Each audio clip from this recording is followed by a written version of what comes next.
सहना भवतु सहनौ भुनक्तु सह वीर्यं करवावहै तेजस्विनावधीतमस्तु मा विद्विषावहै। ओम शांति शांति शांति। हरि ओम तत्सत्।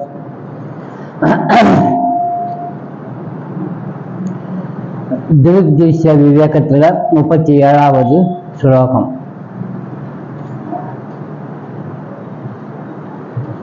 ஸ்லோகம் வாசிப்போம். அநாதி காலம் ஆரம்பிய மோக்ஷாத் பூர்வம் இதம் துவயம் வியவஹாரிஸ்திதம் தஸ்மாத் உபயம் வியவஹாரிகம்.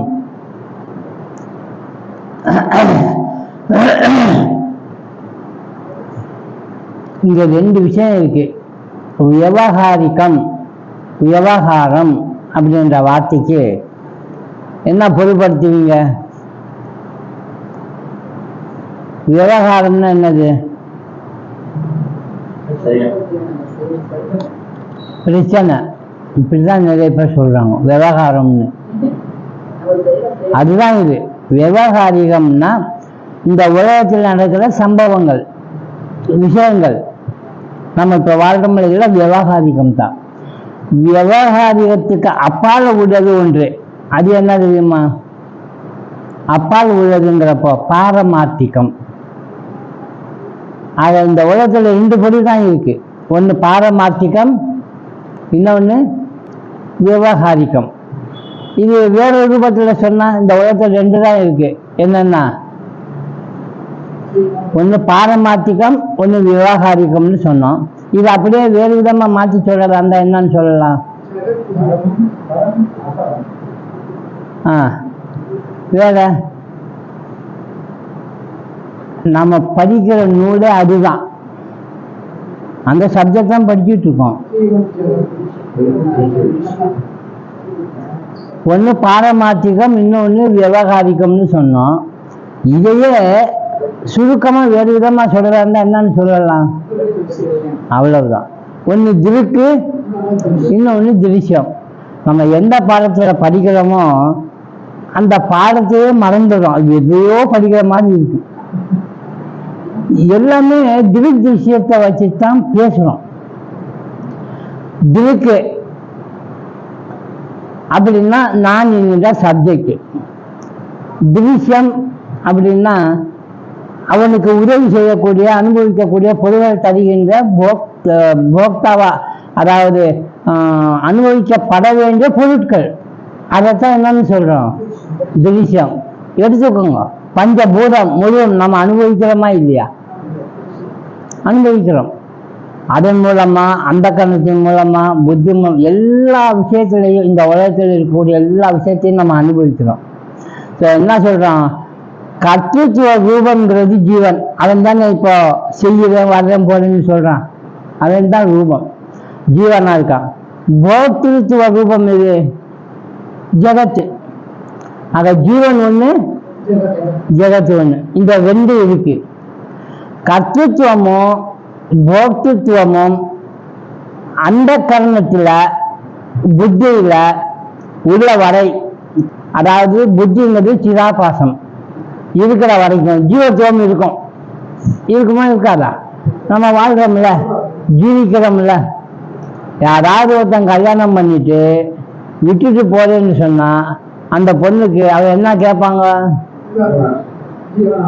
பாத்தீங்களா? ஜீவனாம்சம் கேட்கிறான். நான் ஜீவிக்கிறதுக்கு வழியை கொடு அப்படின்னா. ஆக போக்தித்துவத்தை கேட்கிறாங்க. அங்க 2மே இருக்கும். கர்த்தித்துவமோ போக்தித்துவமோ இந்த ஜீவனுக்கு நலிந்து போச்சு, இல்லாம போச்சுன்னு வைங்க. அப்ப ஜீவபோதம் என்ன ஆகும்? ஜீவன்கிற அந்த தன்மை என்ன ஆகும்? கனவு. நல்ல யோசனை பண்ணி பாருங்க. என்னன்னா ஜீவனுக்கு கர்த்தித்துவமும் இருக்கு, போக்திருத்துவமும் இருக்கு. அதாவது அனுபவிக்கிறா, அதே தான் நான் செய்கிறேங்கிறான். நான் தான் செய்கிறேன், நான் தான் அனுபவிக்கிறேன் அப்படின்னு 2 யார்கிட்ட இருக்கு? ஜீவன் நான் செய்கிறேன்னு சொல்றதுனால கர்த்தித்துவம். உலகத்தை அதை அனுபவிக்கிறதுனால உலகம் பௌத்தித்துவம். இந்த ரெண்டு நலிஞ்சு போச்சுன்னு வைங்க, ஜீவன்கிற அந்த ஜீவ போதமே நமக்கு இருக்காது. இதைத்தான் இங்க ஜீவனும் ஜெகத்தும் ரெண்டுமே விவகாரிக்கம்னார்.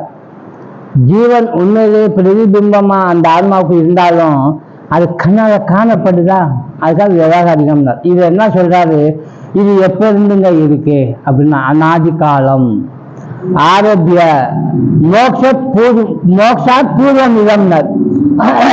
அநாதிகாலம் தொட்டு முக்தி அடையும் வரை இந்த இரண்டுமே, எந்த இரண்டும், ஜெகத்தும் ஜீவனும் விவகார ஸ்திதம், விவகாரத்தில் இருக்கும். அப்படி இருக்கிறதுனாலதான் இந்த இரண்டுமே விவகார இருப்பை உடையது. அது உண்மை, ஜெகத் பொய்ன்னு சொல்ல முடியாது, உண்மை. அதை சொல்றாரு, ஜீவ ஜெகத்தானது அநாதிகாலம் தொட்டு விவேக முக்தி அடையும் வரை ஜீவனுடைய விவகாரத்தில் இருப்பதால் இந்த இரண்டுமே விவகாரிக சத்து. இது விவகாரிக சத்து. ஆக இந்த உலகத்துல நம்ம பார்க்கிற உலகம் தொட்டு பஞ்சபூதத்திலிருந்து இருக்கக்கூடிய எல்லா விஷயமும் என்ன சத், விவகாரிக சத். இல்ல பாரமார்த்திக சத்துங்கிறது எதுங்க, போயிடுச்சா? போகல. இங்க நம்ம புரிந்து கொள்ள வேண்டியது இதுதான். விவகாரிக சத்து எங்க இருக்கோ அதுதான் ஒழுங்கிட்டு இருக்கலாம். யாரு? பாரமார்த்திக சத்து. நாம கண்ணுல பார்க்கிற பிரமாணம் அப்படின்னா எவிடன்ஸ் மாதிரி பார்க்கறது எதை அப்படின்னா விவகாரிக சத்து தான். அதுக்கு பின்னணியில் இருக்கிறத நம்மளால பார்க்க முடியாது. பார்த்த உடனேயே எதை சொல்லுவோம்னா பாரமார்த்தியத்தை சொல்ல மாட்டோம். எதை சொல்லுவோம்? விவகாரத்தை சொல்லுவோம். அதெல்லாம் பார்ப்போம் என்னன்னு. அனுபவ அறிவுன்னு ஒண்ணு இருக்கு, நடைமுறை ஞானம். விவகாரியம் என்பது வேற ஒண்ணும் இல்லை, அனுபவத்தில் நமக்கு ஏற்படுற ஒரு அறிவு, அதான் அனுபவ அறிவு. அனுமானத்துக்கும் புலன்களுக்கும் உட்பட்ட அறிவு. புலன்களுக்கு உட்பட்ட அறிவு, கண்ணால பார்க்கிறோம், காதால கேட்கிறோம், அந்த மாதிரி வந்த அறிவு. அப்புறம் கண்ணால காதால பார்க்கலன்னாலும் அனுமானித்த அறிவும் இருக்கு. எப்படி அனுமானித்த ஒரு அறிவு வரும்? எப்படி அது ஏதாவதுன்னு சொல்லுவோம், அது ருஜுபடுத்துவோம், பிரமாணம்பாங்க. அது என்னன்னா, ஒரு இடத்துல நெருப்பை பார்க்க மாட்டோம், நெருப்பே இருக்காது, ஆனா பொழிஞ்சிட்டே இருக்கும், புகை வந்துட்டே இருக்கும். நீங்க இப்ப என்ன சொல்லுவீங்க? அங்க நெருப்பு இருக்கு, நெருப்பு இல்லைங்கிறான் வச்சேன், இருக்கு பாருனா. அங்க பார்க்கலையா? நான் என்ன பார்க்கலன்னாலும் புகையுது பத்தியா, புகைஞ்ச என்ன அர்த்தம்? அப்போ இது ஒரு அறிவை தருது பாருங்க. புகை நமக்கு ஒரு அறிவை தருது, என்னன்னு, நெருப்பு இருக்குதுன்னு. இந்த மாதிரி புலன்களுக்கும் அனுமானத்துக்கும் உட்பட்ட ஒரு அனுபவ அறிவைத்தான் விவகாரிக அறிவுன்னு சொல்றோம்.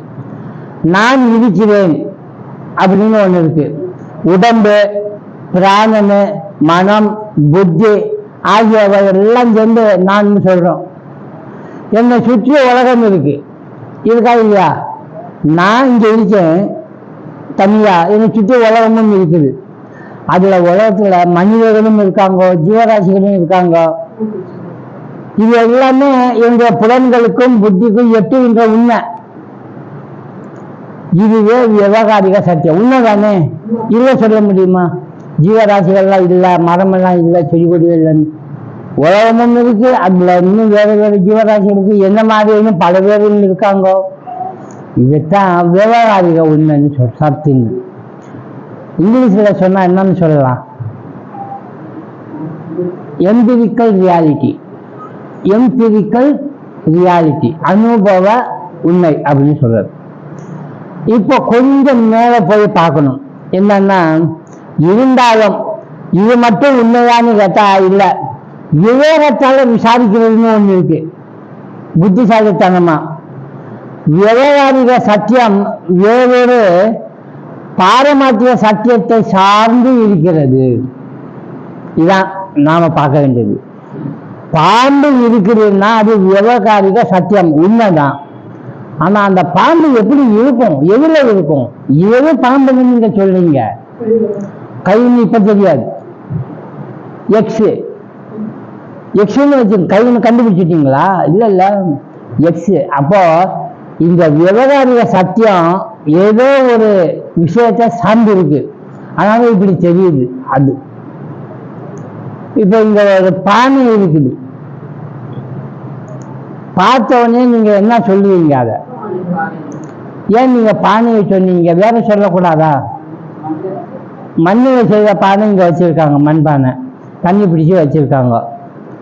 நீங்க சொல்லணும் அந்த பானையில் இருக்க தண்ணி கொடுக்கணும். பானை தான் பார்க்குறீங்க, பானையை விட்டுருங்க, மண்ணை பாருங்க, பார்க்க முடியுதா?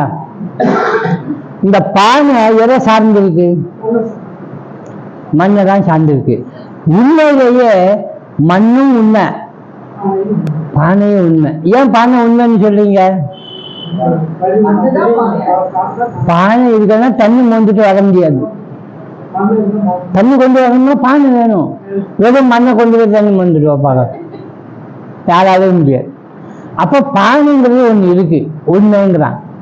ஆனா அந்த பானை சார்ந்து இருக்கிற இடம் எதுன்னா அதான் பாரமார்த்திக உண்மை. அதை நம்ம ஒரு பொருளை பார்த்தோம்னா இந்த விஷயத்துல சேர்ந்தே இன்னொரு பொருளையும் பார்க்கிறோம். ஏங்க அந்த பார்க்கிற பொருளை நம்ம எப்பவுமே ஞாபகத்தில் வைக்க மாட்டேங்கிறோம். அதுதான் இங்க பிரச்சனையே. அதான் இங்க சொல்றாரு, சார்ந்து இருக்கிறது என்பது தெரிகிறது, இருந்தாலும் எனக்கு அனுபவமாவது பாரமார்த்திக சத்தியம் அல்ல, அது அனுபவம் ஆகல, விவகாரிக சத்தியம் மட்டும்தான் இல்லையா? நமக்கு எந்த அறிவு அனுபவமா இருக்கு? பானை தான். அது எதாவது செய்யப்பட்டதுன்னா நமக்கு தெரியாது. தெரியாதுன்றதை விட அனுபவத்துக்கு வர மாட்டேங்குது, அதைத்தான் இங்க சொல்ல வர்றாரு. அதனால அனுபவ உண்மைங்கிற விவகாரிக சத்தியம் பிரமாண சித்தம். பிரமாணம்னா எவிடன்ஸ், காட்டுது, நேரடியா காட்டுது. நான் பானையை பார்க்கிறேன், அது பானை, அது எனக்கு தெரியும், அது இருக்குது, அவ்வளவுதான். இது மண்ணால செஞ்சோம், இது மண் எடுத்து பண்ணிக்குங்கிறது அது அடுத்த விவகாரம். எனவே அப்படின்னு சொல்றோம்ல, இந்த எனவே என்பது அனுபவ அறிவு. எனக்கு தெரியுது, அதனால இது உண்மைடாங்கிறான். ஆனா பாரமார்த்திகக்காரன் என்ன சொல்லுவான் தெரியுமா? கண்ணாலும் பார்ப்பதும் போய், காதால் கேட்பதும் போய். மெய் எங்க கொண்டு போறான்? பாரம புத்திக்கு கொண்டு போறான். புலன்களை விட சொல்றான். கண்ணால பார்த்து நம்பாத, காதால் கேட்டு நம்பாத, எப்படி எல்லாத்தையும் சொல்லிட்டு வரான். நான் மட்டும் பானையை பார்க்கவில்லை. ஏன் விவகாரிக உண்மை சொல்றேன்னா, நான் பார்க்கறது எல்லாரும் பார்க்கறாங்க, அதனால அது உண்மை. நான் மட்டும் பார்த்தேன், நீங்கெல்லாம் பார்க்கலன்னு சொன்னா அது வேற விதமா இருக்கும். அதான் இங்க சொல்லுது, அனைவரும் பார்த்தனர், எனவே அது பொது. இப்ப விஞ்ஞான கண்டுபிடிப்பெல்லாம் எப்படி இருக்கு? ஒருத்தன் விஞ்ஞானத்துல ஒண்ணு கண்டுபிடிச்சான், அது அவன் மட்டும் பார்த்தோம்னா நாமும் பார்த்தோமா?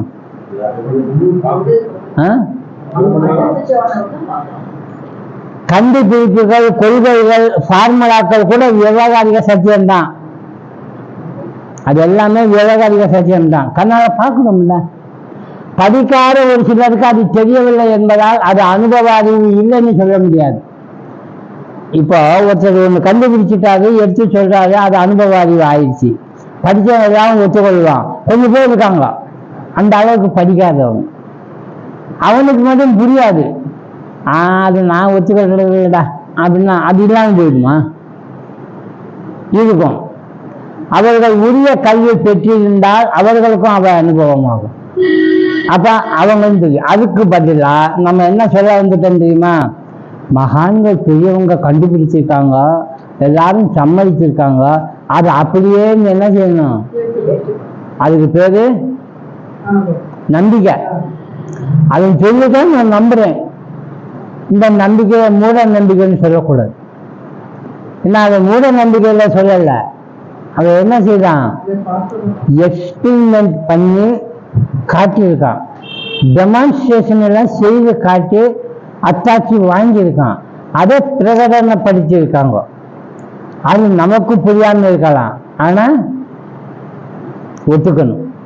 இப்ப என்ன சொல்ல வரதுன்னா, ரிஷிகள் மகான்கள் ஞானிகள் ஒரு விஷயம் சொல்லியிருப்பாங்க, அந்த விஷயத்தை நாமளும் கேட்டிருப்போம்.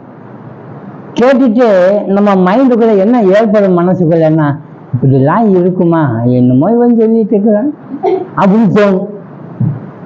அவன் சொல்றது உண்மையா இல்லையா? அவனுக்கு அது அனுபவ அறிவு, எல்லாருக்கும் அது அனுபவ அறிவு. ஆனா நமக்கு இன்னும் அது அனுபவம் ஆகாததுனால நம்ம ஒத்துக்கொள்ள கொஞ்சம் தயங்குறோம். அதனாலதான் இப்படி தயங்காத குரு வார்த்தையும் சாஸ்திர வார்த்தையும் என்ன செய்யணும், அப்படியே நம்பணும். அந்த நம்பிக்கைக்கு ஒரு பேரு கொடுத்தாங்க. என்ன பேரு? சொல்லுங்க.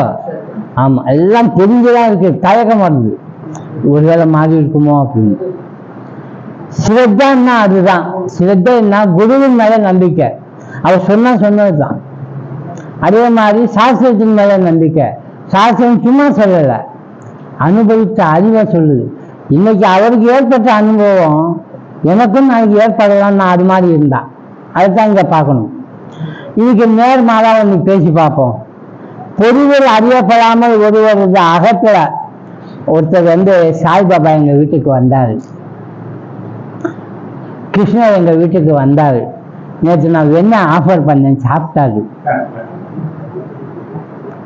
இன்னொருத்தர் எங்க வீட்டுக்கு பிள்ளையார் வந்தாரு, நான் லட்டு கொடுத்தேன், கொலக்கட்டை கொடுத்தேன், சாப்பிட்டாரு அப்படின்னு.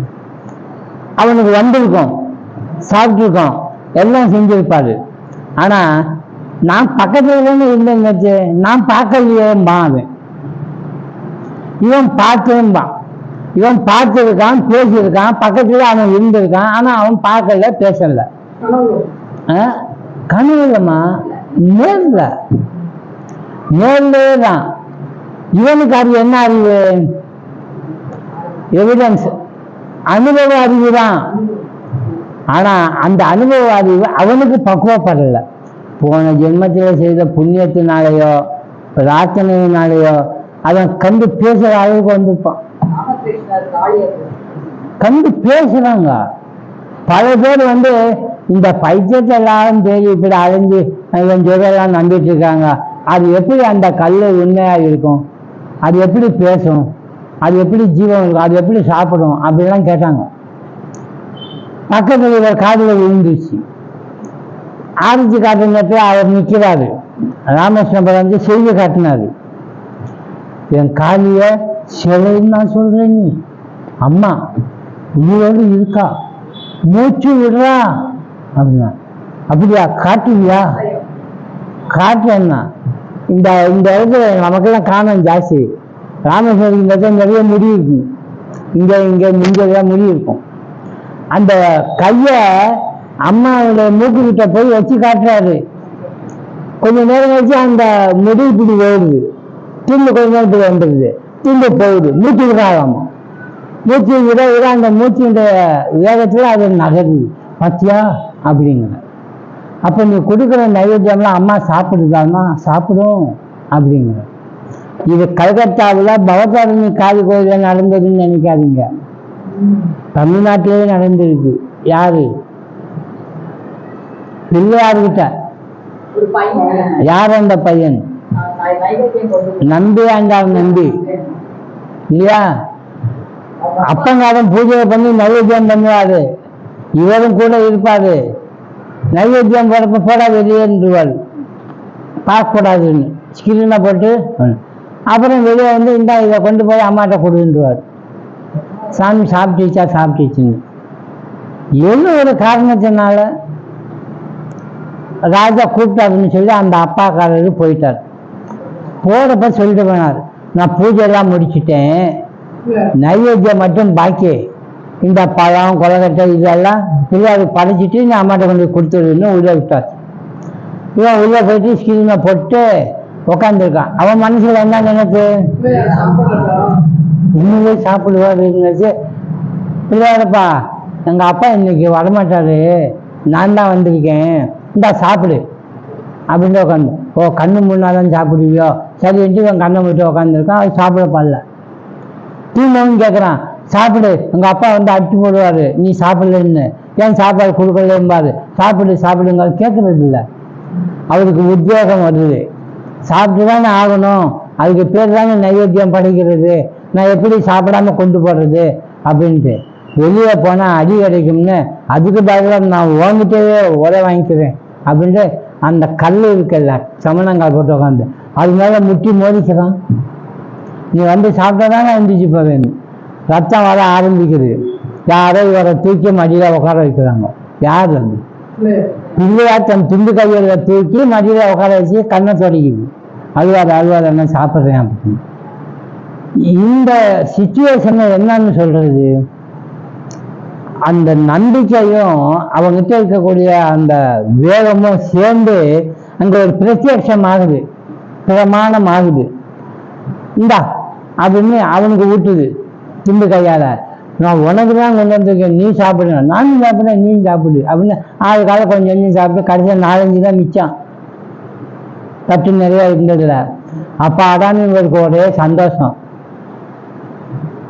எல்லாம் முடிச்சுட்டு ஸ்கிரீனை திறந்துட்டு அம்மா பிள்ளையார் சாப்பிட்டாரு இந்தா அப்படின்னு கொடுத்தா அந்த அம்மா என்றா, இந்தா இத்தனை கொலக்கட்டை கொடுத்தேன், இத்தனை பலகாரம் கொடுத்தேன், அதெல்லாம் இங்க அப்படின்னா பிள்ளையார் சாப்பிட்டாரு. ஆமே உன் வாயிலே இருக்கு, எனக்கும் ஊட்டி விட்டாரு. ஏண்டா நீயே சாப்பிட்டுட்டு பிள்ளையார் சாப்பிட்டேன்னு சொல்ற, அந்த அம்மாவுக்கு என்ன புரியல. இப்போ பிள்ளையாரு கையில இருக்காது, அது எப்படி சாப்பிடும்? இது என்னமோ ஏமாற்றலாம் அப்பா இல்லாத நாள்ல. அப்ப நாங்கெல்லாம் நைவேத்தியம் அந்த பதார்த்தம் எப்படி இருக்கணும், போன பிரகாரம் முந்தி வரணும், ஒண்ணு கூட அவங்க சாப்பிடக்கூடாது. சாப்பிட்டான்னு யாராவது சொன்னோம்னா நம்ப மாட்டாங்க. அப்ப எதுக்கு இருக்கிறீங்க, சாப்பிட்டாதான்னு கேட்டா மாறா இப்படி நினைக்கணும். அந்த அம்மா பரவாயில்ல இன்னைக்கு நீ சாப்பிட வச்சிருக்க அப்படின்னு நினைக்கணும்.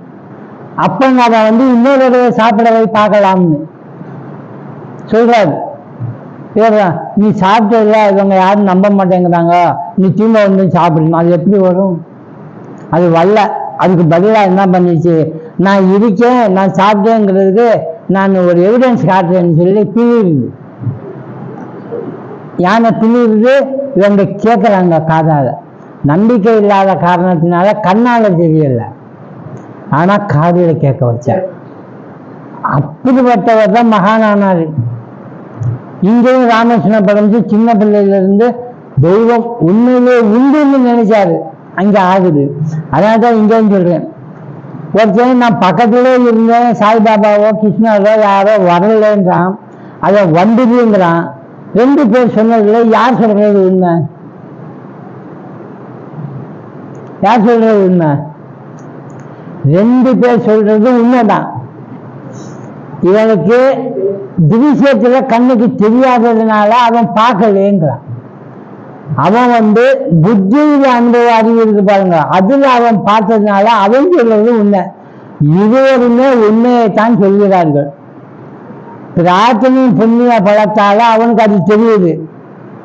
இது அகவயமான அறிவுங்கிறோம், உள்ள இருந்து வரக்கூடிய அறிவு, அவருக்கு மட்டுமே சொந்தம்.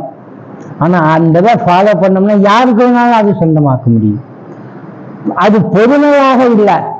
மற்றது மாதிரி இந்த ஃபேன் தெரியுது பானை தெரியுதுங்க மாதிரி அந்த ஆண்டவனுடைய காட்சி பொதுவா இல்லை.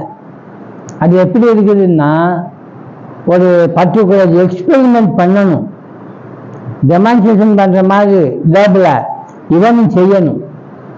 இப்ப நம்ம குடிக்கிற தண்ணி அதுக்குள்ள என்னென்ன சேர்ந்துருக்குன்னு லேபிள சொல்றாங்க. நாம இப்ப சும்மா தண்ணின்னு குடிச்சிடறோம், அது என்னது கரெக்டா தெரியுது. யாரோ ஒருத்தனை கூப்பிட்டு H2O கொண்டு வானா வருவாங்க, என்னங்க புதுசா சொல்றீங்க? ஆமாப்பா ஒரு டம்ளர் H2O கொண்டு வா சொல்லுங்களேன்,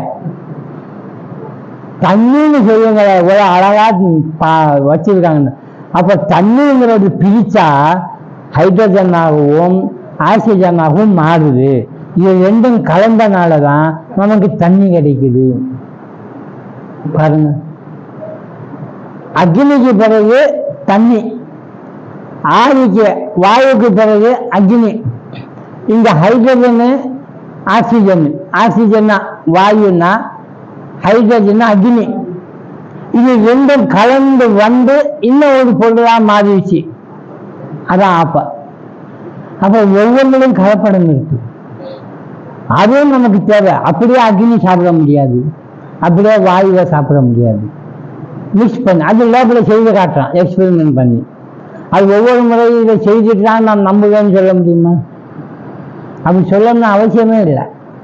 அது மாதிரி யாருக்காவது ஒருத்தருக்கு இறை அனுபவம் கிடைக்குதுன்னா காலைல தமான்னு விரும்பணும். உனக்கு எப்படியோ கிடைச்சிச்சு, எனக்கு கிடைக்கலையேன்னு. அதான் உண்மை. வீட்டில் இருக்கிற ஒரு ஐயா பக்தர் கஞ்சத்தனமா இருந்தான். வீட்டுக்கார அம்மா பக்தியா இருந்தா. சொல்லி சொல்லி பார்த்தா, அவன் இலக்காரம் பண்ணிட்டு இருந்தான். ஒரு காலகட்டம் வந்தது, அவனுக்கு ஞானோதயம் இருந்துச்சு. கிருஷ்ணன் இருக்காருன்னு கண்டுபிடிச்சிட்டார். ஆனா அதே கிருஷ்ணர் இவருக்கு காட்சி கொடுக்கறதுக்கு பதிலா வீட்டுக்காரிக்கு போய் காட்சி கொடுத்தா. அந்த காரைக்காமருக்கு மாம்பழம் கொடுத்த மாதிரி, 2வது மாம்பழம் வந்தது பாருங்க, அது மாதிரி. அதே மாதிரி இன்னொன்னு பார்க்கலாம்னா தந்தா. இது யாரு உனக்கு தந்தான்னா, ஒருத்தர் வந்தாரு, நீங்க தான் கொடுத்து விட்டீங்கன்னு சொன்னாரு அப்படின்னு. அவன் நகைக்கடைக்காரு. அப்பதான் புரிஞ்சவருக்கு, நான் எவ்வளவோ பக்தி செய்து பார்த்தேன், எனக்கு தெரியல, உனக்கு தெரிஞ்சிருக்க அப்படின்னு அவ காலில் விழுகிறோம், மனைவி காலில். அப்படின்னா என்ன அர்த்தம்? இவனுக்கு விவகாரிக சத்தியத்தையே தெரியுது, இந்த பாரமாத்திக சத்தியமான அது விஷயம் தெரிய மாட்டேங்குது. ஜெயதேவ சுவாமின்னு ஒருத்தர் அஷ்டபதி எழுதினார்ல, அவருக்கும் அதுதான். எண்ணெய் வச்சு குடிச்சிட்டு வாருன்ட்டு போனாரு. ஒரு விஷயம் எழுதினாரு தப்பா. என்ன எழுதினாருன்னா, ஸ்ரீகிருஷ்ணருடைய தலைமையில ராஜனுடைய கால் வைத்தாருன்னு. ராஜா தன்னுடைய காலை யார் மேல வச்சுக்கொண்டா? கிருஷ்ணன் மேல. கொஞ்ச நேரம் வச்சு படிச்சு பாருங்க, அபத்தம் இப்படி போய் நான் எழுதிட்டேனே, இது ஏதாவது வேற மாதிரி எழுதி பார்க்கலாம், இப்படி பண்ணக்கூடாது நான் அப்படின்னு அதை அடிச்சு மூடி வச்சுட்டு, எனக்கு ஒரு மாதிரியா இருக்குன்னு பொண்டாட்டியை கூப்பிட்டு, இங்க வா என்ன கொண்டா, நான் போய் குளிச்சுட்டு வரேன்னு சொன்னேன். அந்த மனைவி அம்மா என்ன கிண்ணம் கொண்டு வந்து கொடுத்தா. இவன் குளிக்க போயிட்டா. கொஞ்ச நேரம் கழிச்சு தூங்கி வந்தாள். என்ன கிண்ணத்தோட, அம்மனே இங்க வா, அந்த நோட்டை எடு. ஏங்க அப்படின்னா, இல்லை கொண்டா அப்படின்னா. அந்த நோட்டை எடுத்து பிரிச்சார். தப்பா எழுதிருந்தாரு, அடிச்சு இது சரிதான் அப்படின்னு தூங்கி அதே எழுதிட்டு, இப்ப வச்சிரு, நான் குளிச்சுட்டு அதுன்ட்டு போயிட்டார். கொஞ்ச நேரம் கழிச்சு மீண்டும், நான் குளிச்சுட்டு வந்துட்டேன், மனசுல ஒரு மாதிரியா இருக்குது அப்படின்றா. ஏங்க அப்படின்னா, இல்லை நான் ஒரு தப்பா ஒரு விஷயத்த எழுதிட்டேன், அது என்ன பண்றதுன்னு தெரியலன்னு. இப்பதானே நீங்க வந்து அது சரின்னு சொல்லி எழுதிட்டு போனீங்க அப்படின்னு அந்த அம்மா சொல்றது. என்ன சொல்ற நீ? பார்த்தா இவர் தப்புன்னு அடிச்சத திரும்பவும் அடிக்கப்பட்டு இது சரிதான் அப்படின்னு எழுதிட்டார். எழுதிட்டு அதுல ஒரு உதாரணம் வேற காட்டுறாரு. ஏன் சிவபெருமான் தலை மேல கங்காதேவி இல்லையா? அப்ப அவ கால் எங்க இருக்கும்? தலைமையிலதான் இருக்கும். தலைமையில கங்காதேவி இருக்கான்னு என்ன அர்த்தம்? அங்க கால் பட்டுட்டு தானே இருக்கும். அப்படிங்கிற மாதிரி ஒத்துக்கொள்ள வைக்கிறார். இதை உண்மையிலே அப்போஸ் பண்ணாங்க அஷ்டபதியில, இந்த மாதிரி எழுதக்கூடாதுன்னு எல்லா வைஷ்ணவர்களும். ஆனா அந்த நூல் ஏற்றுக்கொள்ளப்பட்டதுன்னு தண்ணீர்லேருந்து வந்து காட்டப்படுது. இதெல்லாம் என்ன சொல்ல வரோம்னா, அவங்களுக்கு நினைப்பு என்ன வருது பாரு ஜெயதேவ சுவாமிக்கு, நான் இத்தனை பாகவதமெல்லாம் எழுதி இதெல்லாம் எழுதுறேன், அந்த கிருஷ்ணன் எனக்கு காட்சி தராம ஏன் ரூபத்துல உனக்கு காட்சி தந்துட்டு போயிருக்காரு, நீதான் கொடுத்து வச்சுவ அப்படின்னு. இங்க யார் யாருக்கு பாரமார்த்திக சத்தியமும் விவகாரிக சத்தியமும் ஹைலைட் ஆகுதுன்னு பாருங்க. எளிய மனது, யதார்த்தமான உள்ளம், கள்ளங்கவடம் இல்லாத தன்மை, யுகம் முற்றிலும் போயிடுச்சு, கர்த்தத்துவமும் போக்தித்துவமும் வேணாம்னு சொல்ற தன்மை, இதெல்லாம் வந்துருச்சுன்னா நமக்கு எந்த சத்தியம் தெரியும்? ஆட்டோமேட்டிக்கா தெரியும். பாம்பு காணாம போயிடும், இதை தாண்டா அப்படின்னு சொல்ல வந்துருவோம். இதான் சொல்றாரு. அவரது அக உணர்வு அத பிராதிபாசிக சத்தியம்னு சொல்லணும். வெளியே இருப்பதால் எனக்கு தெரிகிறது, இது விவகாரிக சத்தியம். எனக்கு தெரிவதால் வெளியே அது உள்ளது, எனக்கு தெரியுது, அதனால அது என்னது வெளியே இருக்குது என்பது பிராதிபாசிக சத்தியம். சப்ஜெக்டிவ் அறிவு. சப்ஜெக்ட்னா நாம, எனக்கு தெரியுதுன்னா அது வெளியில இருக்குது, அதான் தெரியுதுன்னு சொல்றோம். வெளியே இருப்பதால் எனக்கு தெரிகிறது அப்படிங்கிறது என்ன? ஆப்ஜெக்டிவ் அறிவு. இப்போ எனக்கு தெரியுதுனால நம்ம வெளியே பார்க்குறோம். நீங்க பள்ளிக்கூடத்தில் படிக்கிறப்போ லென்ஸ் அப்படின்னு ஒரு பாடம் வந்திருக்கும். கண்ணாடி லென்ஸுன்னு சொல்லி, அதாவது கேமராவுக்காக ஒரு பாடம் அது வந்திருக்கும், நீங்க பார்த்துருப்பீங்க. கேமராவும் நம்முடைய கண்ணும் ஏகதேசம் ஒன்று தான், தெரியுமா? இதை ஞாபகம் இருக்கான்னு பாருங்க கொஞ்சம். இப்போ எனக்கு முன்னாடி நீங்க இருக்கீங்க, நான் உங்களை பார்க்குறேன். ஆக்சுவலா நீங்க எப்படி இருக்கீங்க தெரியுமா? இப்படி உக்காந்து இருக்கல. கரெக்டா சொல்றாங்க. அவர் தலை கீழே இருக்குது, சேர் அப்படியே கவுத்து போட்டாலும் எப்படி இருக்குமோ அப்படி இருக்குது. அது எப்படி நேரம் எனக்கு தெரியுது, இங்க நேரம் உட்காந்த மாதிரி. இந்த நேரம் உட்காந்து இருக்கிறது வெளியில இல்லை, உள்ள உள்ளதான் நான் பார்க்கிறேன் நேரம் உட்காந்து இருக்கிறது. அப்ப இது எப்படி இப்படி கோடு கீழே கொண்டு வந்திருக்கான், அந்த கோடு அப்படி, அதான் கேமரா. பிம்பமா தான் முந்தி பார்த்தோம். கேமரா உட்காந்து இருக்கிறப்போ அப்படிதான் தெரியும். போட்டோ பிடிச்ச பிறகு நெகட்டிவா எப்படி இருக்கும்? இடது வலது மாதிரி தான் இருக்கும். நெகட்டிவ்னு சொல்றோம், அதுக்குதான். அதை பிரிண்ட் பண்ணிட்டா அதுக்கு என்ன பேரு? பாசிட்டிவ். அதே மாதிரி தான் இங்கேயும் நாம பார்க்கிற ஒவ்வொரு பார்வையும் உள்ள இருக்கக்கூடியத நாம பார்க்கறதான் வெளியில பார்க்கிறோம். ஆனா விவகாரிக சத்தியம்ங்கிறது என்ன தெரியுமா? வெளியே இருக்கிறத நம்ம உள்ள பார்க்கிறோம். ரெண்டுக்கும் வித்தியாசம் அதுதான். தன் மனதிற்கு மட்டுமே தெரியும் உண்மையை மானசீக ஈக்ஷணம் சியாத் அப்படிதான். மானசீகமா நம் மனசுக்கு மட்டும் தெரியுது. யாராவது ஒருத்தவங்க இப்படி சொன்னோம்னா பல பேருக்கு ஒரு மாதிரியா தோணும். நம்ம சொல்லி பழகக்கூடாது. நமக்கு அப்படி தெரிஞ்சாலும் நாமளே அனுபவிச்சுக்கணும். அது ஸ்திரமாகிற வரைக்கும், ஸ்திரமாகிற வரைக்கும். இப்போ இந்த நாட்டில் இருக்கிறவங்க எல்லாரும் சேர்ந்து ஒரு பிரார்த்தனை செய்து வழிபாடு கிரியை திரண்ட புண்ணிய பார்த்தால் ஈஸ்வரன் அவதாரமாக யாவரும் பொதியை காணும்படி ஒரு உருவத்தை தாய் வயிற்றில் பிறந்தும் அல்லது திடீரென்று தோன்றியும் காட்டலாம். நம்ம எல்லாம் கூப்பிட்டோம். இப்ப எப்படி பகவான் வர்றாரு அவதாரம் செய்து? பொதுவா வர்றாரு. அப்படி பொதுவா வந்து நம்ம பார்க்கிறோம். எத்தனை அவதாரம் பார்த்தோம்? இவருக்கு மட்டும்தான் தெரிஞ்சுது மற்ற அவதாரம் எனக்கு தெரியலன்னு இருக்கா? இல்லை, அது பிறந்ததுன்னு சொல்றோம். அவதாரம்னா பிறந்தது தான். ஆனா பகவானுக்கு மட்டும்தான் அவதாரம்னு சொல்லணும். நாம பிறந்தோம்னா நமக்கு என்ன சொல்றோம்? ஏன் நமக்கு அவதாரம்னு சொல்லலாம்ல? சொல்லலாம். எப்ப தெரியுமா? நம்ம பயங்கரமா சேட்டை பண்ணணும். பயங்கரமா சேட்டை பண்ணா அப்படிதான் அவதாரம் பெரிய பெரிய காரியம் செய்யும். அதான் இங்க சொல்றாரு, திடீரென்று பெரிய உருவமாக எழுந்து குறிப்பிட்ட காரியத்தை நிறைவேற்றிய அவதாரங்கள் மச்சம், கூர்மம், நரசிம்மன் முதலியன. இவங்கெல்லாம் தாய் வயிற்றில் பிறந்து பல காரியங்களை நிறைவேற்றிய அவதாரங்கள் ராமரு, கிருஷ்ணரு ஆகியோர். இவங்கெல்லாம் கர்ம வினை பயனால பிறந்தாங்களா? பேசணும் பாருங்க. நாமெல்லாம் கர்ம வினையினால உண்டப்பட்டு பிறந்திருக்கோம்.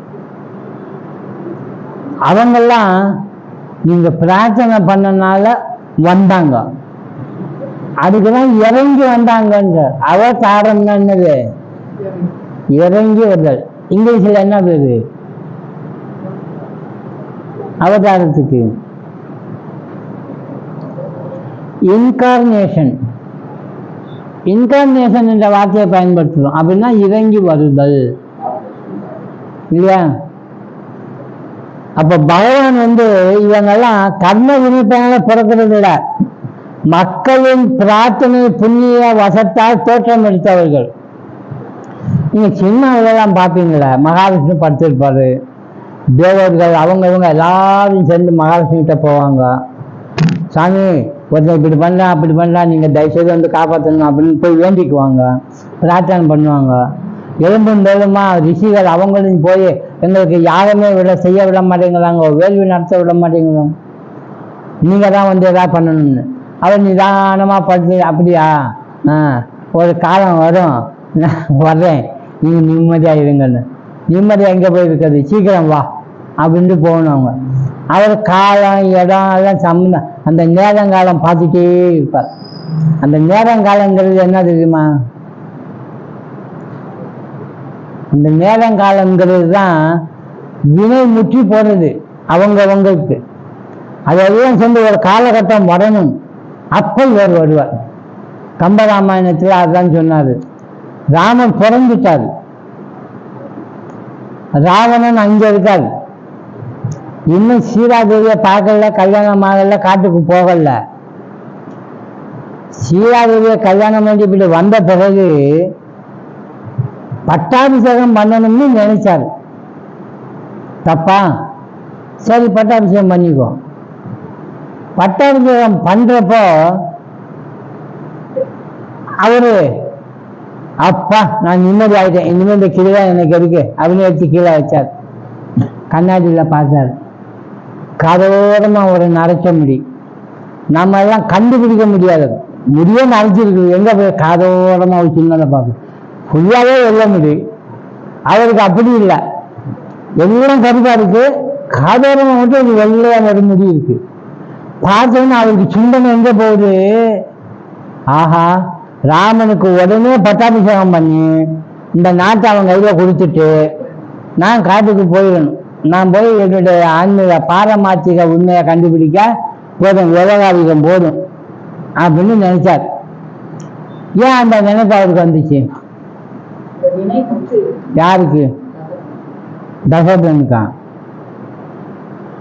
தசரதனுக்கு வினை முற்றி போகல, இல்ல செய்யற தீமைகளும் அட்டகாசமும் டார்ச்சரும் பயங்கரமா செய்து முடிஞ்சு போற கட்டத்துல தருவாயில இருக்கு. யாரால? ராவணனால. ராவணன் அங்க அட்டகாசம் பண்ணிட்டு இருக்கான், இவர் இங்க அயோத்தியில உட்காந்து தசரதன் ஆட்சி செய்யறான். அது ஒரு வகை. தசரதனும் ராவணனும் ஒரு காலத்துல சண்டையும் போட்டுருக்காங்க, அதுல பயந்து தசரதன் வந்திருக்கான். சரி அப்ப சமாதானமா வந்துட்டான், ஜெயிக்க முடியல ராவணனை.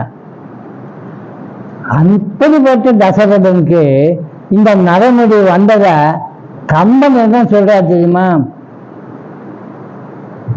அந்த ராவணன் செய்த தீமை தான், இதுவரைக்கும் அவன் செய்த தீமை தான் ஆங்கொரு நரையராய் அணுகிற்றான்.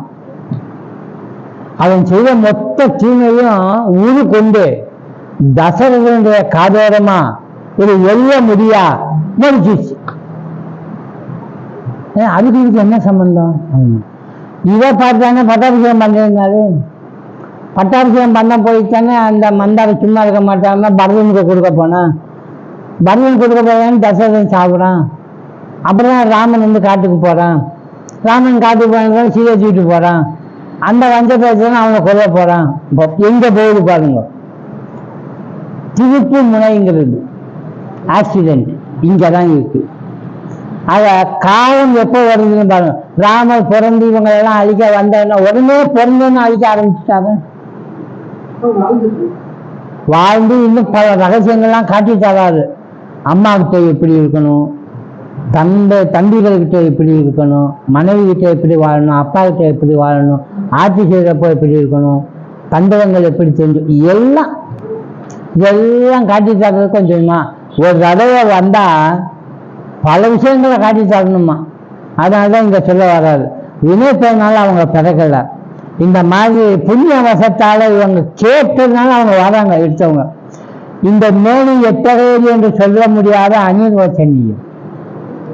இது அக அனுபவமா புற அனுபவமா என்று சொல்ல முடியாத ஒரு நிலை. கர்ம வினையால் ஜனித்த உடல் விவகாரிக மெய்மை.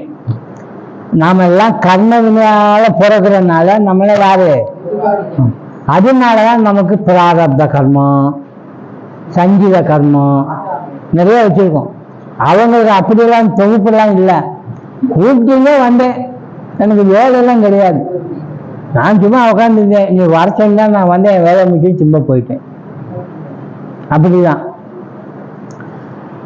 பகவான் கிருஷ்ணன் சொல்றார், நானும் வந்தேன் மம திவ்ய ஜென்மம். சாதாரண ஜென்மம் சொல்லு, திவ்ய ஜென்மம் தான். நாம அப்படி சொல்றோமா?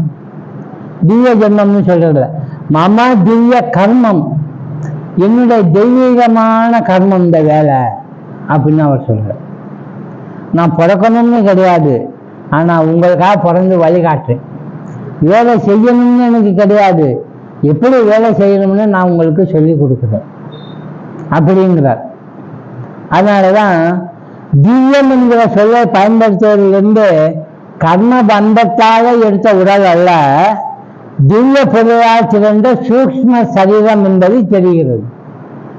ஆக உடைய சூக்ஷ்ம சரீரம், அதான் காலத்தினுடைய கட்டாயம்னு சொல்றோம், காலத்தின் கட்டாயம்னு சொல்றோம். ஒவ்வொரு அவதாரமும் இன்னைக்கு ராமகிருஷ்ண பரமஹம்சர் வந்தாருன்னா அவர் தான் கடைசி வரைக்கும்னு இல்லை. இன்னைக்கு ராமகிருஷ்ண பரமஹம்சர் போயிடுவார், இன்னும் ஒரு காலகட்டம் வரும் வேறு விதமான அவதாரம் வர்றதுக்கு, அதுதான் அப்ப பிரசித்தமா இருக்கும், சொல்ல முடியாது. இப்படி ஒவ்வொரு காலகட்டத்திலையும் ஒவ்வொரு முறையும் வரும். அதனால தான் ஸ்ரீகிருஷ்ணன் என்ன சொன்னாரு பகவத்கீதையில, எப்ப எத்தனை தடவை வருவார் அவரு? 10 அவதாரம் முடிஞ்சிச்சு, கணக்கே இல்லை. எப்ப எப்ப தர்மம் குறைஞ்சிச்சோ அப்பெல்லாம் வந்துட்டே இருப்ப இல்லையா? சரி, இப்போ அப்படி வரக்கூடிய அந்த பகவானு எந்த ஊர்ல வந்தா நல்லது? ஒவ்வொருத்தரும் ஆஹா பகவான் எங்க ஊருக்கு வரட்டும், எங்க ஊருக்கு வரட்டும்னு சொல்றோம், வந்த பெருமை தானே. அந்த மாதிரி உங்க ஊருக்கு வந்தா நல்லதுங்கிறீங்களா? வேணாமா? அப்போ எங்க வரட்டும்? அவருக்கே தெரியும், கொஞ்சமா வருவாரு, பெருசா வருவாரு, ஒவ்வொரு குடும்பத்திலையும் கூட வருவார். அந்த குடும்பத்துல பிரச்சனை ஜாஸ்தி வந்து அழிக்க முடியாத மாதிரி இருந்துச்சுன்னா இங்க ஒருத்தன் பிறப்பான், பேரனா பேச்சியா கூட பிறக்கும், என்ன செய்யணுமோ செய்யும். ஒரு குடும்பம் மட்டுமே, ஒரு குலம் குலத்துக்கு வரும், ஒரு நாட்டுக்கு வரும், ஒரு வீட்டுக்கு வரும், அப்படி வரும். இங்க இதுதான் சொல்றாரு, ரொம்ப காலத்துக்கு பெரிய விஷயம். அபிதானம் அதர்மஸ்ய ததாத்மானம் சிருஜாம்யகம். ததாத்மானம் சிருஜாம்யகம்னா என்ன பொருள் தெரியுமா? என்னை நானே உருவாக்கி கொண்டு வருகிறேன். தத் ஆத்மானம், என்னையே நான் உருவாக்குறேன். அம்மா அப்பா எல்லாம் சேர்ந்து உருவாக்குறது இல்லை, என்னையே நான் உருவாக்கி கொண்டு சிரிஜாமி சிரிஜாமி அகம், என்னை நானே உருவாக்கி கொள்றேங்கிற. அப்போ அவருக்கு வேலை என்ன அப்படின்னா அப்பப்போ சமநிலைப்படுத்துறது. அதைத்தான் இங்க சொல்ல வந்தார்.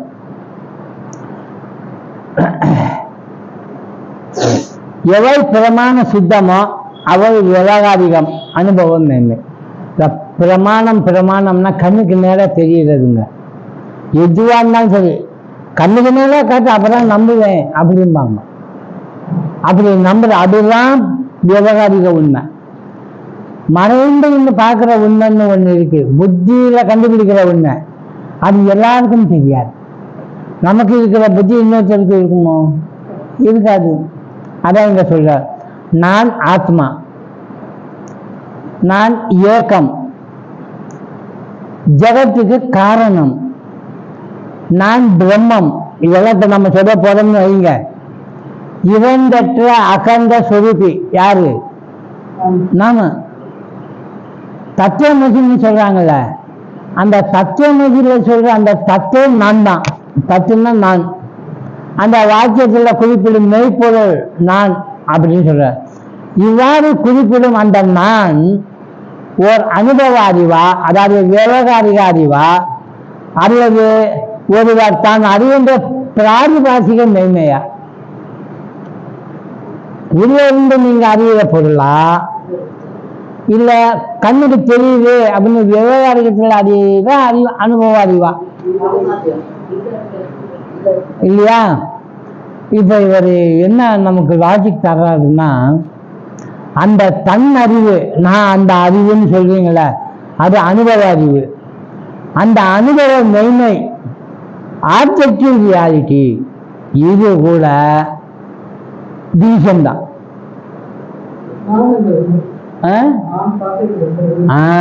தீசம் ஆப்ஜெக்டிவ் அறிவா சப்ஜெக்டிவா? நான் யாரு?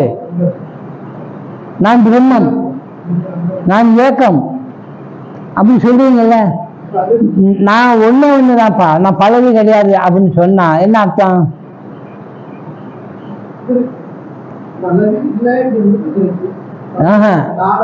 நான் ஒருத்தன் இருக்கேன், பல வீடுகள் இருக்கிறது நான் இல்லை, நான் தனியா இருக்கேன் அப்படின்னு ஒருத்தன் சொல்றான்னா அது என்ன அறிவா இருக்கும்? நான் ஏகம்னு சொல்றான்னா அதை வேற ஏதோ பார்த்தான்னு அர்த்தமாகுதான். எத்தனை பார்த்தான்? நீங்க ஒண்ணுன்னு ஏன் சொன்னீங்க? பழகு பார்த்தனால அந்த பழகு நாள்ல ஒன்னே ஒன்னா இருக்கிறதான் நான் அப்படின்னு சொன்னீங்கன்னா என்ன பொருள்? அது பழகையும் பார்த்தீங்க, உங்களையும் நீங்க அப்ப அது எப்படி அனுபவ அறிவு? அறிவும் விவகாரியம் தான். பார்த்தீங்கல்ல, அது இல்லைன்னு சொல்றீங்க, புரியுதா? இப்படி அப்போ தன்னறிவுங்கிறது அனுபவ அறிவு, அனுபவ மெய்மை தான், அது ஆப்ஜெக்டிவ் ரியாலிட்டி தான். எப்படி? யாரும் அதை அறியாதான், நீங்களும் பார்க்கலாம், நானும் பார்க்கலாம், எல்லாருமே தக்க பிரமாணம் உதவி செய்யும் போது அதை அறிவார். பிரமாண ஜன்யமாய் உள்ளதால் அது விவகாரிகமே. கண்ணுக்கு தெரியுதுல்ல நானே இன்னாரு அப்படின்னு எல்லாரும் ஒரு மாதிரியா இருக்கிறப்போ, இந்த ஜெயச்சந்திரன் ஒரு இளங்காவை சுப்பிரமணியம் இருக்கிறப்போ ஒரு ஆள் மட்டும் நான் ஞானி அப்படிங்கிறான்னு வைங்க, அப்ப இவங்கெல்லாம் வேற வேற. அது எப்படி தன்னறிவாகும்? ஆப்ஜெக்டிவ் ஆயிடுச்சு. அவங்க மாதிரி நான் ஒரு பொருள் அப்படி ஆகிப்போச்சு.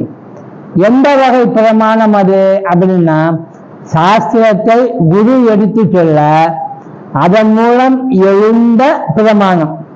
அஞ்ஞானத்தை நிவர்த்தி செய்வது இதில் ஆப்ஜெக்டிவிட்டி இருக்கிறது.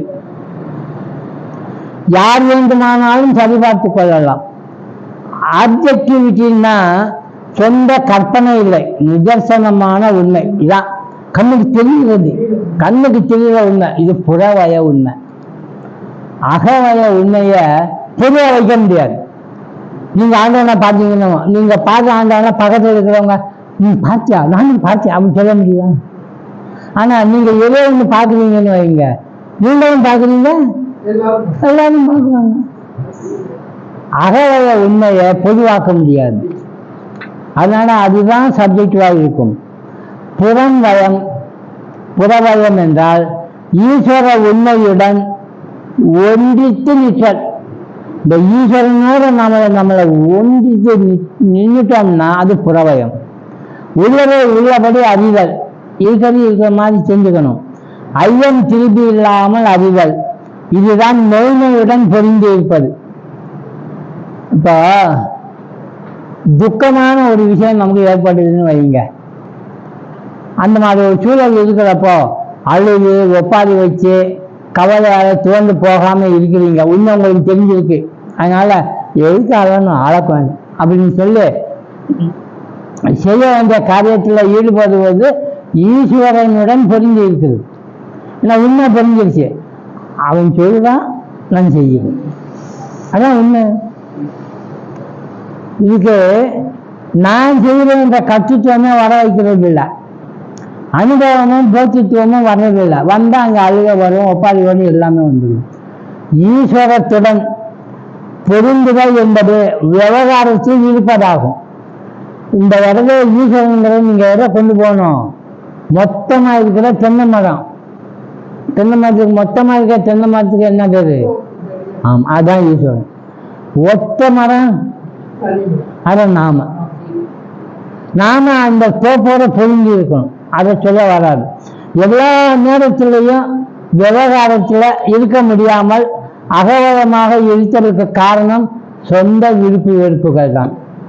அதான் நமக்கு பிரம்மனே அவஸ்திதா மாயா. ஒரு வார்த்தை சொன்னா, பிரம்மன் கிட்ட தான் அந்த மாயா இருக்கு, இல்லாம இல்லை. ஒரு பொருளை பார்க்கறப்ப அதுல ரெண்டையும் பார்க்குறீங்க, ஒத்துக்கணும்னு சொல்றாரு. மாயை பிரம்மத்தில் உள்ளது, மாயையும் பிரம்மமும் இவங்கல்ல ஒன்றே என்பதை அறிந்து கொள்வது சிரமம் உள்ளது. இதற்கு சரியான பிரமாணம் தேவை, இதற்கு சாட்சியம் அல்லது தடயம் தேவைப்படுகிறது.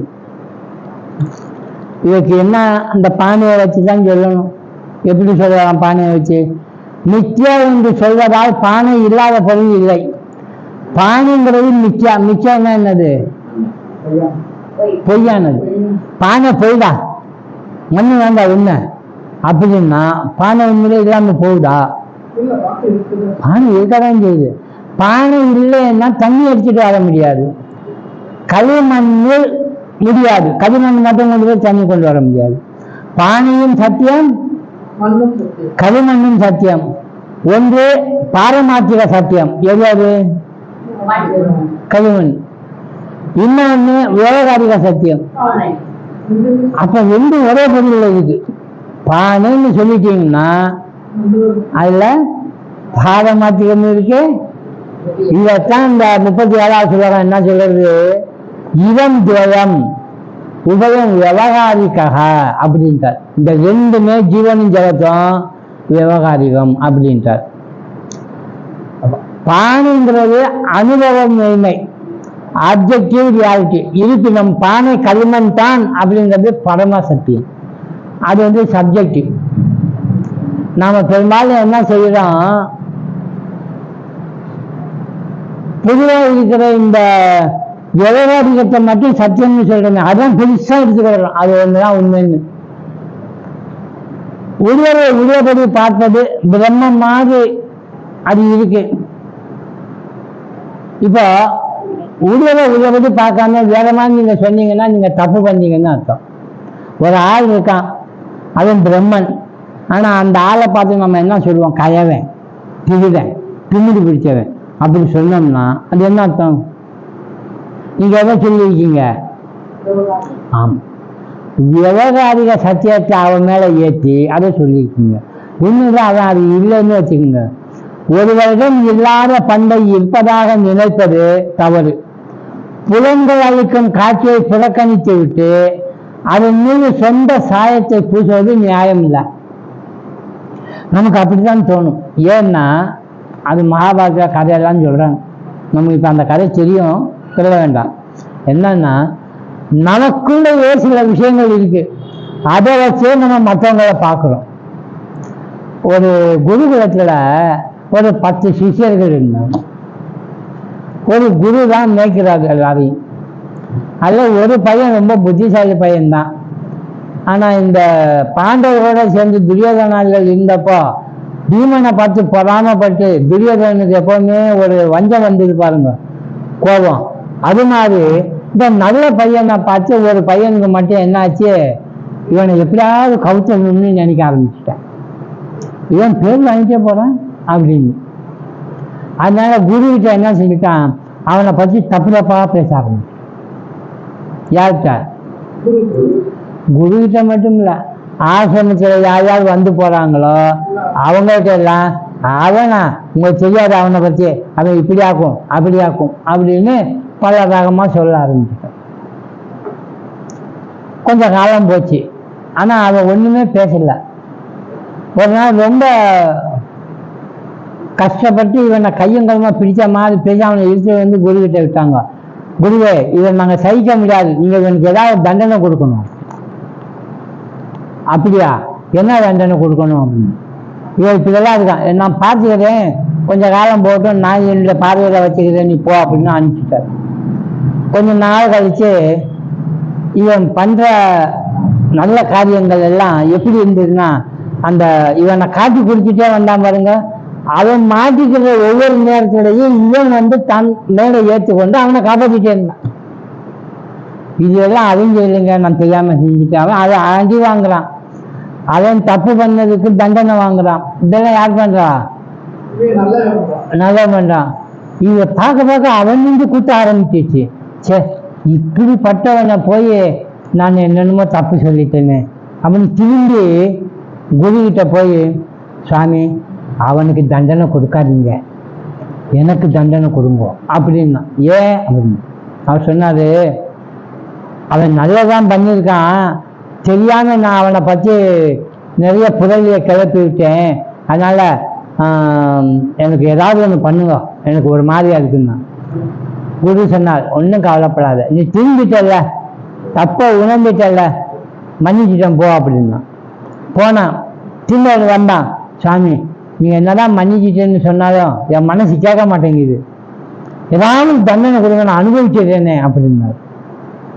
அப்படியா, சரி ஒரு தண்டனை சாத அனுபவினா. எல்லாரும் தலைவாணி வச்சு படுக்கிறாங்க, நீயும் தலைவாணி வச்சு படுக்கிற. இன்னையில இருந்து 10 நாள் நீ தலைவாணி இல்லாம படுக்கணும், தலைவாணியை கொண்டு வா அப்படின்னு தலைவாணியை கொண்டு வர. தலைவாணியை எடுத்து பிடிச்சு உள்ள பஞ்செல்லாம் பறக்க விட்டாச்சு. இப்ப தலைவாணியில என்ன இருக்கு? ஒண்ணும் இல்லை, வெறும் துணி. அந்த துணியை படு, தலைவாணியா இருக்கக்கூடாது, பஞ்ச பறக்க விட்டணும். வெறும் தலைவாணி இந்த இதுல போய் படுனா. என்ன சுவாமி இதுவா ஒரு பெரிய தண்டனை, இது என்ன படுக்கிறது சிரமம், சரி 10 நாள் படுக்கிறேன் அப்படின்ட்டு போய் படுத்தான். 10 நாள் தண்டனை அனுபவிச்சுட்டான். எல்லாரும் நினைச்சாங்க தண்டனை அனுபவிச்சுட்டான்னு. ஆனா இப்பதான் தண்டனை அனுபவிக்கணும். என்ன தண்டனை தெரியுமா? அந்த குரு கூப்பிட்டா, இங்க வா, நீ தண்டனை அனுபவிச்சுட்ட, இப்ப நாளையில இருந்து தலைவனியில படு, அந்த பை கொண்டு வா, இப்போ இதுக்குள்ள இந்த பஞ்சு பறக்க வச்சல அதெல்லாம் கலெக்ட் பண்ணி போட்டு படிச்சுக்கோ அப்படின்னு. முடியுமா? அதை பறக்க விட்டேன் சாமி, நீ எங்க போய் அதை எடுத்துக்கொண்டு நினைக்க முடியும்? அவனை பற்றி நீ என்னென்னமோ சொன்னிய, அது எங்கெங்க போயிருக்கும், அதெல்லாம் இப்ப நீ போய் சொல்ல முடியுமா? பறக்க வச்சல அதெல்லாம் தெரியாது, அது போயெல்லாம் இல்லை சொல்லிப்பாரு. நீ எப்படி இந்த பஞ்சை கொண்டு வந்து நிறைக்க முடியாது சொல்றியோ, அது மாதிரிதான் ஒருத்தர்கிட்ட பேசுறப்போ அவனை பற்றி மாறா பேசினேன்னா நீ எப்படி தாங்குவ? அதனாலதான் ரிஷிகளும் ஞானிகளும் சாதனை கடைபிடிக்கிறேன்னு சொல்லிட்டு பெரும்பாலும் யாரை பற்றியும் கமெண்ட் பண்ணாம கம்முன்னு உட்காந்துருக்காங்க, மௌனமாயிடுறாங்க. பேசினா தப்பு. இவரை போயிட்டு இவன் இப்படி பட்டதுன்னு சொன்னா அப்படி பட்டதுன்னு கிடையாது, அவன் பிரம்மன் போய் இப்படி பட்டதுன்னு சொல்லிட்டேனே அப்படின்னு ஆயிடும். அதனால இதை மனசுல வச்சுக்கொண்டு எவ்வளவுக்கு எவ்வளவு அவங்க மௌனம் சாதிக்கணுமோ சாதிக்கிறாங்க. அதுதான் இங்க சொல்ல வர்றாரு.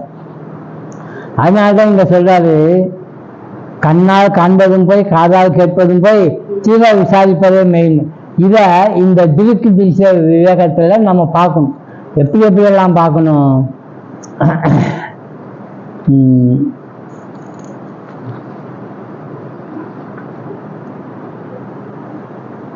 ஜெகத்தின் ஜீவனும் காரணமாக இருக்கும் பிரம்மம் எப்படி காரியத்திலிருந்து வேறாக இருக்கும்? ஒரு விஷயம் சொல்ல வராது. என்னன்னா, பிரம்ம மாயையால் விக்ஷேப சக்தி விடுவதால் அது பலவாக திரிந்து நிற்க முடிகிறது. பிரம்மத்தின் சர்வஞத்துவம் பல பொருள்களாய் நிற்க மாயைக்கு அது துணை செய்கிறது. அதே சமயம் விக்ஷேப நிலை ஆவரணமாக நின்று சர்வஜனாகிய பிரம்மத்தை நாம் பார்க்க ஒட்டாமல் தடுக்குது. இப்போ பிரம்மம் உண்மையான பொருள்னா அது வெளிவரக்கூடிய காரியம் எப்படி இருக்கும்? உண்மையாதானே இருக்கும். அதுதான். ஆனா இங்க என்ன செய்யப்பட்டது? காரியம் உண்மையா காட்டிட்டு எதுல இருந்து இது வந்ததோ அது இந்த ஆவணம் மறைக்குது, விக்ஷேபம் மறைக்குது. இன்னும் சொல்ல போனா என்ன சொல்றாரு? விக்ஷேபம் நமக்கு ஒரு வகையில உதவி செய்யுது. எந்த வகையில உதவி செய்யுதுப்பா அப்படின்னா, அது எப்ப தொடங்குச்சுன்னே தெரியாது இந்த உலகம். நாமளும் எப்போ பிறந்தோம்னு தெரியாது, எவ்வளவு காலம் பிறந்து மோட்சத்தை அடைவோம்னு தெரியாது. எந்த காலம் வரைக்கும் நம்ம கர்த்தத்துவமும் பௌத்தத்துவமும் வச்சிருப்போமோ அகங்காரத்துல, அதுகாலம் வரைக்கும் மோட்சத்துக்கு பேசக்கூடாது. அதனால்தான் சொல்றாங்க, பாட்டுலாம் சில இதுலெல்லாம் பாடுவாங்க பார்த்தீங்களா, அருமையான பாட்டு ஒண்ணு. இந்த மாயைங்கிறது பிரம்மத்தை மறைச்சிருக்கு பார்த்தீங்களா, அது எப்படிதான் மறைச்சிருக்கு, எப்ப இருந்தெல்லாம் மறைச்சிச்சு? உண்மையிலேயே இருட்டுங்கிறது போகும் வராதாம். இருள் வந்துச்சுன்னா இருட்டு எங்க போச்சு? போயிடுச்சு. அது மாதிரி மாயைங்கிறது எப்பவுமே இல்லை, ஒளி வந்தவுடனே அது காணாம போயிடும். அதனாலதான் சொல்றார், மாயை ஆகிற அந்த அம்மாவுக்கு என்ன இல்லை தெரியுமா? ஒரு காலத்துல இருந்து ஒரு காலத்துல இல்லாம போறதுங்கிறது அனாதி. அதுக்கு அந்தம்னு சொல்லுவோம், ஆதின்னு சொல்லுவோம். ஆதி என்னது? ஆரம்பங்கிறது கிடையாது. முதல் சுலகமே அதுதான், அனாரபிய. அதுக்கு அந்த அந்தமும் ஆதியும் இல்லாதது. சினிமா கூட ஒரு பாட்டு இருக்குன்னு நினைக்கிறேன், அந்தமும் ஆதியும் இல்லா ஜோதியே அப்படின்னு ஒரு பாட்டு. அந்தமும் ஆதியும், ஆமா, சூரியனும் உமையே. சூப்பரான பாட்டு அது. அப்ப அம்மாவை என்னன்னு பாடுறோம் நம்ம? ஆவரண விக்ஷேபமாத்தான் பாடுறோம். உண்மையிலேயே அம்மா யாருன்னு கேட்டா, பிரம்மனை மறைத்திருக்கக்கூடிய விக்ஷேபமும் ஆவரணம். லலிதா தேவி எங்க உட்காந்துருக்கா தெரியுமா? நடுவே ஒரு முக்கோணத்துக்குள்ள ஒரு பிந்து வடிவத்துல உட்காந்துருக்கா. சுற்றிலும் எத்தனை ஆவரணம்? 9 ஆவரணம். நவ ஆவரணம்ங்கிறான். நவ ஆவரணத்தை கடந்து போய் அந்த பிந்து தேவியை நம்ம தரிசிக்கிறோம். எப்படி இருக்கா? அப்படிதான் இந்த பிரம்மனை இந்த பொருள் மறைச்சிருச்சு. முதல்ல அதை மறைக்கப்பட்டனால்தான் அது என்னன்னு காட்டணும்ல, அது உலகமா காட்டுச்சு. உலகமா காட்டப்பட்டது உண்மையில தப்பா இல்லை, அதுக்காக தான் சொன்ன எல்லாமே உண்மை. அது ரிதம் சத்தியம். நான் பல தடவை சொல்லியிருக்கேன், ரிதம்னு ஒண்ணு, சத்தியம்னு ஒண்ணு. ரிதம்னா விவகாரிக சத்தியம், சத்தியம்னா சத்தியத்துல சத்தியம். பிரம்மம் என்ன அப்படின்னா சத்தியம், ஞானம், அனந்தம், பிரம்ம. இந்த சத்தியம், ஞானம், அனந்தத்தை தான் இன்னொரு வார்த்தையில பேசுவாங்க. சத்தியம், சிவம், சுந்தரம். சுந்தரம்னா என்ன? ஆனந்தம். சிவம்னா என்ன? ஞானம். சத்தியம்னா சத்தியம். இந்த வார்த்தையில கவனிச்சு பாருங்க. பிரம்மத்தை தான் முதல்ல கொண்டு வரோம். அதை அனுபவிக்கிறதுக்கு இந்த அனுபவ அறிவை நம்ம கை கொள்ளணும். கரெக்டா? அது செய்யணும்னா போதும். ஜீவன் தான் தனது ஜெகத்தை சிருஷ்டி செய்து கொள்கிறான். நாம தான் பண்ணியிருக்கோம் இத. ஜெகத் பிரதீதி மாத்திரம். பெர்செப்சுவல் பார்க்கிறோம்ல, அத உணரப்படுவதா உலகம் உள்ளது. உணரப்படுற ஆள் இல்லைன்னா உலகம் எங்க? நான் இல்லப்பா, உலகமும் இல்லை. எனக்கு தான் இல்லை, மற்றவங்களுக்கு தான் இருக்கு. இத்தனை ஜீவன் இருக்கு மொத்தம். சில பேர் கேட்பாங்க தெரியுமா, ஏங்க நீங்க இப்படிலாம் பாடம் நடத்துறீங்களே, இத்தனை ஜீவன் இருக்கு, அத்தனை மோசம் அடைஞ்சிச்சுன்னா என்ன ஆகும் அப்படின்னு கேட்பான். அத்தனை மோசம் அடைஞ்சா என்ன ஆகும் சொல்லுங்க? ஒன்றும் ஆகாது. அத்தனை மோசம் அடையாது. ஏன்னா எண்ணற்ற ஆன்மா இருக்கு. அது எப்படி அத்தனையும் அடைகிறது? அத்தனை இங்க ஒண்ணு அடைஞ்சிருக்குன்னா அங்க ஒண்ணு பிறந்திருக்கு. இப்படி வந்துட்டும் போயிட்டும் இருக்கும். அது எண்ணற்றது. இவன் கணக்கு டொனேஷன்லாம் ஒன்றும் வேண்டாங்க. ஒரு 2 பையங்களை பிரம்மச்சா கொடுங்க, சன்னியாசி ஆகுறேன்னா, ஏங்க நீங்க எல்லாரும் சன்னியாசி ஆகிட்டே போனா பெண்களுக்கு எப்பங்க கல்யாணம் ஆகுதுங்க?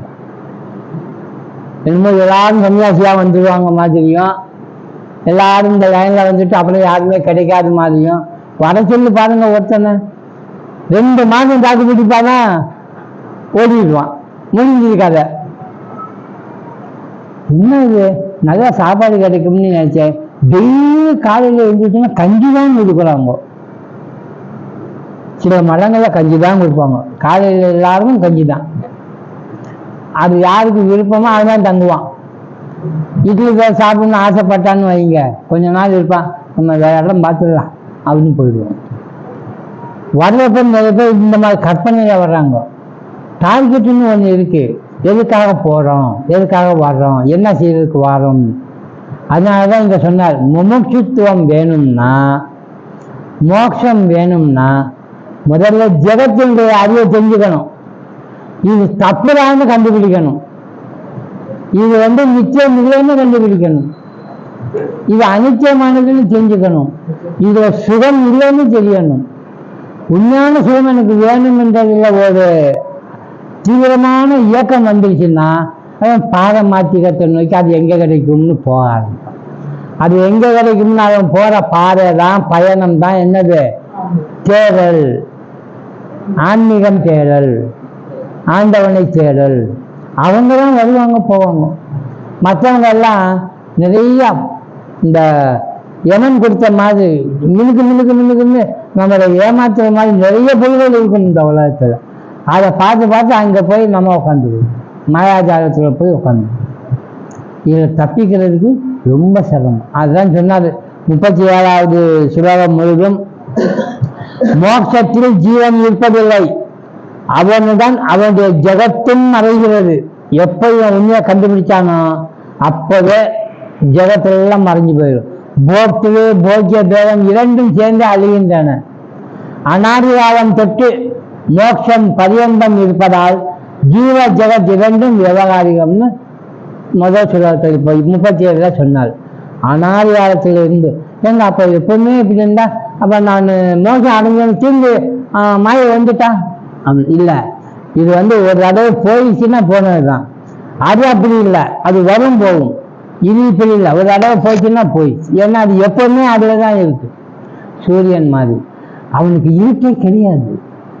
எப்பவுமே அவன்கிட்ட வெளிச்சம் இருக்கிறப்ப இருட்டு எப்படி இருக்கும், அதை அவன் தெரிஞ்சுக்கணும். அதனாலதான் நமக்கு இருக்கிற அறிவை காட்டிலும் அந்த அறிவை பெறணும்னு நினைக்கிற ஒருத்தனுக்கு அறிவு இருக்குல்ல, அதுல அவன்கிட்ட இருள் என்பதே இருக்காது.